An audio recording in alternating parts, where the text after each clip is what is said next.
Hello, hello, hello. Good morning everybody. Happy September 1st. Happy Sunday, September 1st. Merry Christmas na sa atin. OMG, September 1st na talaga. Bare months na, hindi na mapigilan. Ano? Alright, so sa atin for sure, naghahanda na ng mga pang-dekorasyon for Christmas.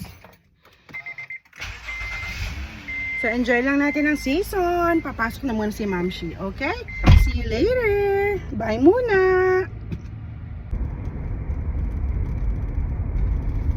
Taas ng araw. Grabe.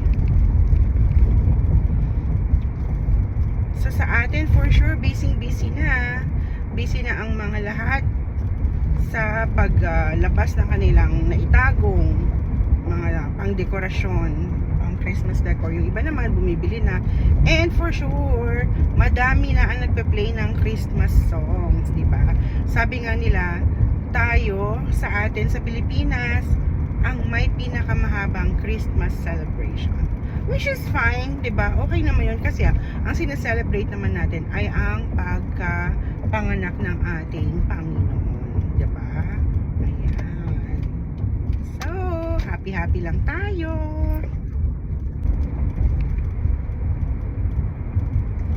Hi guys! So finally, diba, nakalabas na si Jose Marichan. Nakalaya na siya. For sure mga 12 midnight pa lang kaninang September 1st. Pumuga na siya. Ayan. Happy bare months mga kapatid, kaibigan, kapamilya, kamamshis, kapapshis, and every all. Alright, see you again. Bye muna ulit.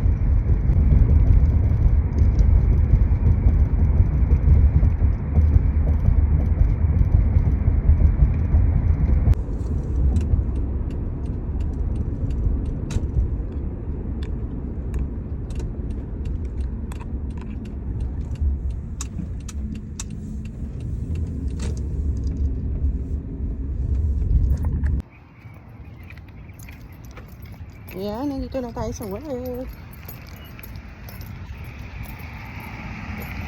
Tingin sa kaliwa, tingin sa kanan bago tumawid. Para iwas aksidente, di ba? May nasusyong-syong na tayo, nasagasaan na tayo. Ay, nako.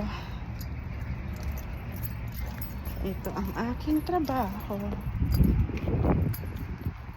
Usually Thursday ang day off ko. Wednesday, Thursday. Pero nga pala next week, mag-off ako ng Tuesday kasi darating na aking pamangkin from the Philippines. Ano siya dito? Estudyante. Pasok muna tayo. Hindi lang. Ayan, dito na tayo. Magiging busy ang Mamshi ngayon kasi unang-una, kahapon is katapusan, di ba? So, may month inventory. Tapos, meron ding payroll, di ba? And, syempre, aside from that, mag-organize tayo. Marami tayong mga karton-karton dito.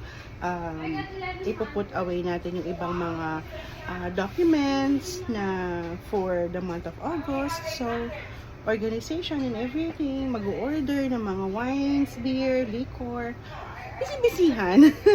Pero, ang makagandahan lang kasi is, yung mga assistants namin dito is, marunong na sila. Kaya na-delegate ko na yung ibang mga tasks. So, para naman kahit pa paano, hindi tayo loaded palagi. Alright? Hello! Magandang gabi! Tapos na ang shift natin. Okay? It is 6:34 to be exact na ng gabi dito. Pero tignan nyo naman, napakataas pa ng araw. Ang taas pa ng araw, 6:34 ng gabi. Ayan. Ayan ang work ni Mamshi. At ngayon, as in, sa kasalukuyan, is ang aking pamangkin ay nasa airport na.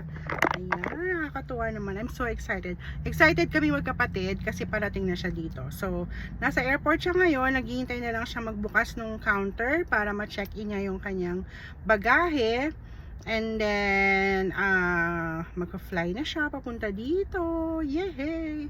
So, from Pinas to Taipei, Taipei to Ontario, and then Ontario to Edmonton. So, pag walang mga delays, nandito siya on September 3rd ng mga 11 a.m. Ayan, susunduin namin siya. I will keep you posted.